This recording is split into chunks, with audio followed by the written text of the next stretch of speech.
À l'hôpital Tenon, nous avons mis en place ce centre de diagnostic rapide qui était l'un des premiers à être mis en place en Île-de-France.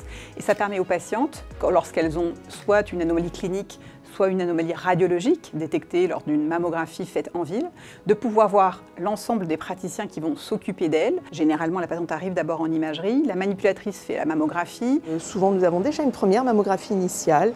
Et moi, je vais réaliser des clichés complémentaires pour bien compléter le dossier. Donc on peut faire aussi bien des mammographies en 2D qu'en 3D. Nous avons aussi des clichés d'agrandissement. Ensuite, le manipulateur installe la patiente en échographie. Le radiologue va examiner la patiente, faire l'échographie et proposer éventuellement des biopsies. Les prélèvements sont ensuite envoyés directement en anatomopathologie pour une analyse qui va être rapide. Les patientes voient le radiologue et elles voient le chirurgien dans la même matinée, ce qui permet aux patientes d'avoir déjà quelques informations sur la suite de la prise en charge, qui seront bien sûr affinées par la suite une fois qu'on aura le résultat des biopsies, qui permettra de confirmer le diagnostic et d'avoir une carte d'identité un petit peu plus précise de ce qui se passe, avec ensuite un plan personnalisé de soins. Mon rôle à moi, ça va être d'accompagner en fait les patientes sur leur parcours de soins, de l'inscription sur l'HTJ jusqu'à la sortie du patient et le post-intervention. On a une demande par des médecins de ville qui vont nous orienter leurs patients. L'intérêt de ces centres de diagnostic rapide, c'est que ça a accéléré de façon très significative